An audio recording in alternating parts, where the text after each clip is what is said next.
So one night I was like up really late and I was about to go to sleep, and I was just like laying on the floor with my eyes closed playing stuff, and I just started doing a bunch of this kind of stuff, and then just, yeah, it just kind of happened.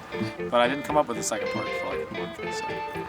When we first had the instrumental demo recorded for this song, I thought that a rap would fit well, so I had like pages and pages of rap lyrics that I wrote, but I could never really get it to sound quite right. At one point I was just like, alright John, if you have any ideas, like, just go for it. So it kind of just like mumbled over the track. I could pick up a few like words that were kind of included in there. It took like 10 minutes and just got in the zone and just wrote all the words for the verse and choruses. And one of the takes of the song, I just randomly started rapping over the end part. After the tape was through, Orion says, why don't we explore that a little bit? I'll run it back from there. Now we have what's the final product, which is my first entrance into the rap game. I was like, oh well, maybe there's like a rap in here after all. And it kind of takes the first part of the song, which to me is a little more introspective and like yearning for good connection, flips it on its head and makes it a little more exciting and confident. It's like when you're saying I can make him dance with a single glance.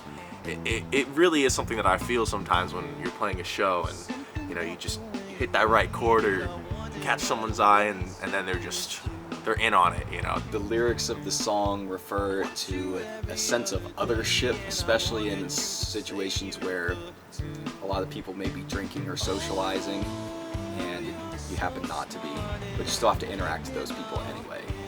And then there's some elements of necromancer, being someone who can revive the dead, and thus, like, when a conversation is dead, it can be revived by the necromancer.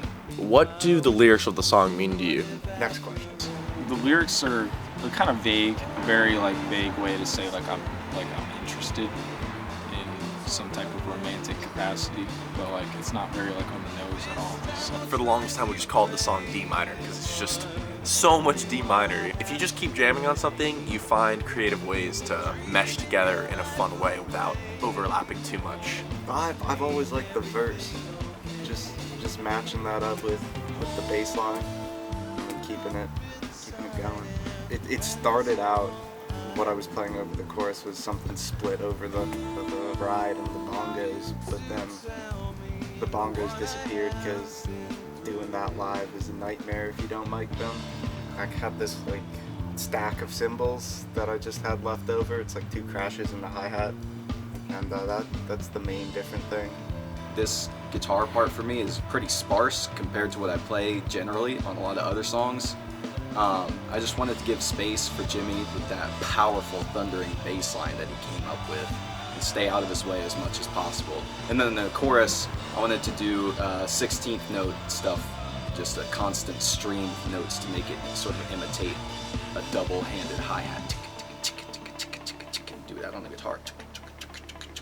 I haven't played any bass stuff like this yet. I wanted to make like a dancey song. The chorus section is like very dancey, and it's not very like busy and like loud all the time. There's a lot of space. Orion, our engineer, really vouched for this one being the single because he just thought that it was more danceable and digestible.